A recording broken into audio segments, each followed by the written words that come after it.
قرآن شریف کې الله وی والذین یکنزون الذهب والفضة، هغه خلک چې سره سپین خزانه کوي، سره سپین او د الله په لار کې نه خرچ کوي. بیا الله و یوم یحمى علیها فی نار جهنم، دا سره سپین به الله راوالي دا مال او د جهنم په اور کې به الله ګرم کی. فتقوى بها جباههم وجنوبهم وظهورهم، او چې ګرمي کی نو د دې خزانه والا دا چې چا خزانه کړی دی د دې تندیلا او د ارخونو د شاګانو له پداغونو ورکي، او چې سړیږي حدیث کې مدقه سره راځي بیا به الله ګرمي د جهنم په اور کې، او دل او په تندي او په ارخونو په شاګانو داغونه ورکي. او سبا وتوي هذا ما کنستم لانفسکم، دا هغه مالو چې ځان لري خزانه کړو، ځان لري جمع کړو، دا هغه مال دی. فذوقوا ما کنتم تکنزون، زوس تکلشا شابه چې کم مال دی ځان له خزانه کو، دا هغه وبال او سزا وسکا.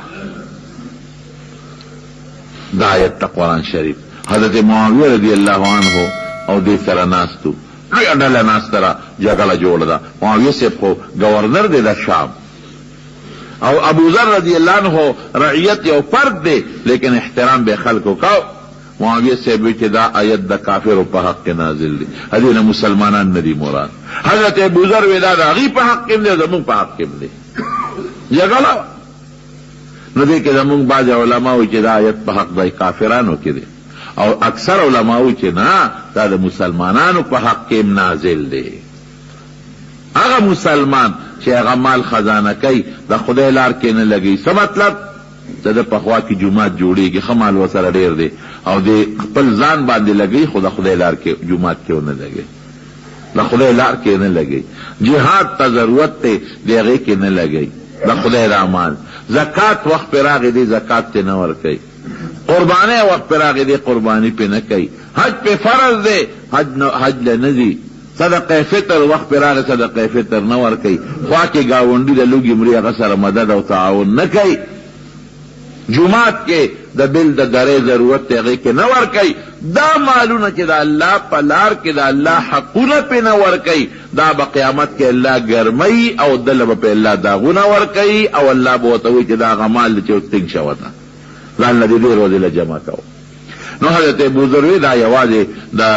کافر یهودی په حق نه زمونږ هم دی د هغې په حق کې. حضرت معاویه صاحب بن د هغې په حق کې دی. جګړه جوړه شوه، داسې به چې چا سره مالو ابو ذر رضی الله عنه جګړې ورسره کولې، چا سره به ښه اسو جګړې به یې کولې. هغه حضرت عثمان رضی الله عنه ته خط راولېږه، وی خلیفه د مسلمانانو، وی مهرباني وکړه د ابو ذر ما نه بوځه، مونږ یې احترام کوو تصویر یې نه شو، او روزانه جګړې. نو هغه ورته مدینې منورې ته راځه، نو مدینې شریفې ته یې راوست. نو دلته بیا جګړې وې، که چا به نه وي څادر و ده به کونټۍ اوچته کړه او شک به یې ته وویسته، ها نوې څادر دې په سر که، تا ته پته لګي چې ته به مخکې مړی وکړه دا څادر به مخکې زړېږي. یا خدایا دا به څه کېږي. یو ځل حضرت کعب رضی الله عنه، کعب ابن مالک رضی الله عنه ناسته، نو حضرت عثمان رضی اللہ عنہ هم ناستے. حضرت عثمان تپوسو کو دا کعب ابن مالک ندام بے صحابی دے، وی کعب وی کہ یو سڑی مال جمع کی او اغی کہ دا اللہ حقون ورکی، زکاتم ورکی، صدقہ فطرم ورکی، حجم کی، قربانیم کی، چسو حقون دی اگر اللہ ورکی. دا سڑی با دا خدای نه لری که خدای تا با نزدی وی. حضرت کعب وی دی خو با خدای تا نزدی وی، ځکه مال خو جمع کو خود الله حقونه ورکړل. حضرت ابو ذر کونټه اوچته کړه او کعب لې راو بروله، وی د پلان کیس بیا وی ته ښه پوهېږې که زه ښه پوهېږم، غوسه شو ورته، وی د پلان کیس بیا وی ته ښه پوهېږې که زه ښه پوهېږم، وی دی به دوزخ ته ځي. یا خدای پاکه، بس د حضور پاک دقه یو صفت پکې پرېوتو چې د مال سره بالکل روانه و دشمني وه، اس سره اعلی اس سره دشمني وه، کور سره دشمني وه، څه سره خو بس وی بس دی وی مسلمان دی داسې وي لکه مسافر چې په لاره روانوي او د یو سوري لاندې شپه تېروي. دا واقعي ښه صفت دی، خو دا څوک خپلولی شي. ما تاسو ته ویلي چې د علیه السلام ډېر صفتونه و که نه، حضرت عثمان دا د مال جمع کړی دی او ډېر سخاګانې هم کړي دي. جګړې شروع وې، چې جګړې شروع وې، حضرت عثمان رضی اللہ عنہ ورته ابو ذر یو درخواست تکو وی ته داسې مهرباني وکړه چې دا مدینه منورې نه بار یو علاقه ده ربضه ورته وي تالته منتقل شي. روزانه جګړې او صحابه شکایتونه دي او دې چې په جومات کې ناستو دا ناشنا خبرې خلکو ته بل شان ښکاري نو لویه ډله به ترې راته وه نو ته دا مهرباني وکړه چې هلته منتقل شه. نو ده یو ښځه کړې وه په آخر وخت کې او د هغې نه یو 3 بچي پیدا شوي وو 3 واړه په ماشوموالي کې مړه وو. نو ښځه ځان سره واغېسته او ربضې ته لاړ. نو هلته په یو خیمه کې دیره شو. نو چې دیره شو نو څوک ورغلل د عثمان رضی الله عنه ډېر خلک مخالف هم نو ده ته یې وې وګوره که نه مدینه کې دې نه پرېږدي بار یې راوویستې د مدینې منورې په جومات کې دې نه پرېږدي که نه بار یې راوویستې او که ته د عثمان صاحب په مقابله کې ودرېږي د دنیا د سره ودرېږي شیطانان خو د دنیا وي که نه ده ورته څه یو څو خبرې یې ورته وکړه وی ګوره حضرت عثمان زما امیر المؤمنین دی بادشاہ دی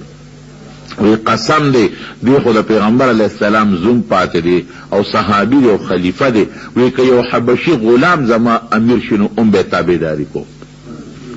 دا به څنګه کوم یوه او وی یو ځل جومات کې ناستو وی دا پیغمبر علیہ السلام پیشنګویي کړې ده وی زما دی قسمې چې سی ویلي دي رښتیا ویلي دي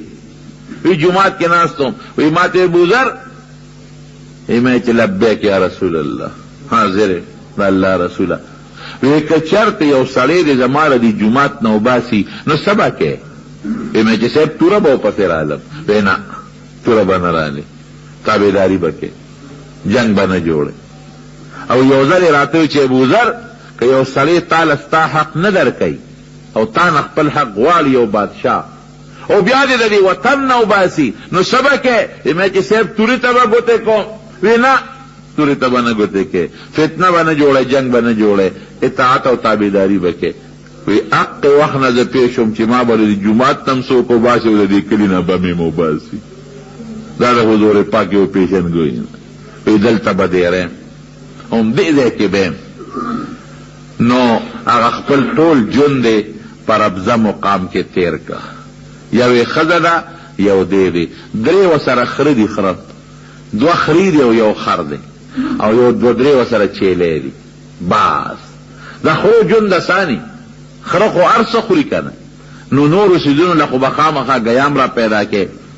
بعضې ګیا خوري او بعضې نه خوري او بعضې وخت کې نور څیزونه خو ګرمۍ او یخنۍ ته نه شي ټینګېدی د خر قصه خو اسانه ده هغه زمانه کې خو صحراګانې د دنیا وي دې زمانه کې خو پردي پټي دي خو بار خر نه شي پرېښودی پردی ګیاګانې خوري او هغه زمانه کې خو دا پتلونه مطلوب د خلکو نو بس 3 خرو په صحرا کې به سري او خپل کار به پې کوم او 2-3 چیلې ساتلې وې د هغې نه به د خپلو پیو ګزاره کوله او یو خیمه ده او یوې ښځه ده او لاندې په خیمه کې کټم نشته بس په ځمکه ده او یو بستره ورته پرته ده په هغه بستره د پاسه دیم سملي او په هغه بستره کور والا هم سملي هېڅ نور نشته منګې منګې که یو وسره یو صحابي وی ما د حضرت ابوذر ټول سامان ته وکتل چې دا د ښځې دومره سامان و وی ما وی چې دا خو دومره دی چې یو کس یې په شا راړولی شي او ګرځولی شي دقه یې ټول ژوند دی زندګي یو مقرر مې ولیده یو صحابي وی نو وی غلام ورسره ناستو غلام نو یو صادر د ده نه ته و یو یې د غلام نه ته و پخوا به لکه د حج چې خلک ځي دا 2 صادرې ځان نه تاوی یو د کمیس په ځای او یو د پرتوک په ځای نو دقسې خلکو کمیس پرتوک بنو دا صادرونه به ځان نه تاول لنګ او صادر کې نو یو صادر د نه ته و یو د غلام نه ته و نو ما ورته و چې ګوره دې غلام له چې ته یو زوړ صادر وګوره او دا صادر د ده نه راواله او ځان نه ته وکړو ستا پوره جوړه برابر شي وی ما ته وی چې ما د خپل ښکلي پیغمبر نه اورېدلي چې تاسو د خپلو غلامانو وینځو سره ښېګړه کوئ چې تاسو څه خورئ هغوی له حقه ورکوئ چې تاسو څه اغوندئ هغوی له حقه ورکوئ چې اغوندي نو زه د خپل ښکلي پیغمبر په خبر عمل کوم ګوره د پیغمبر علیه السلام د خبرې دا مطلب نو چې ځان سره غلام برابر کا د هغه مطلب نو چې ښېګړه وکړه لیکن ده پې دومره مضبوط عمل کو چې څه به یې خپله اغوستل غلام له به یې هغه ورکول نو هغه خیمه کې چې ناجوړه شو نو دا بیبي ورته جاړي وی زما مسافره بے کسب بے سو کا خاوند اوس بسکو زه اوس خو ما ته خپل ژوند تېر کا اوس چې ته مړ شي په دې بیمارۍ کې نو زه به تا خفوم څنګه ستا قبر به څوک ما سره کوي دلته څوک دي او زه به تا له کفن څنګه کوم ځای نه در کوم او زه به جنازې سره ستا څه کوم او زه په یوازې تا له غسل هم نشم در کولی دی غسل سره به دې څه کوم نه ښځه ورته جاړي غریبه دی ورته څه وایي وی ښځې مه جاړه فکر مه کوه وی ګوره څونه نیک عملونه یې کړي او څومره جهادونه یې کړي دي د تبوک غزاله چې کله نبي کریم صلی الله علیه وسلم ته که نه هغه ډېر اوږد سفر او ګرمي هم ډېره زیاته وه نو بعضې صحابه کرام لږ ګډ وډ شو د نبي علیه السلام نه نو بیا ورپسې په لاره یې ځان رسولی دی د یو دریو صحابو نه علاوه اوس ګډ وډ شو نو حضرت ابوذر رضی اللہ نو نبی هم په لاره ته پلان کې څه شو نو چې څوک به نو صحابه وی راغلي دي چې څوک به نو هغوی به ورته وایي چې نه دي راغلي نو دې چې دی نو د نبي علیه السلام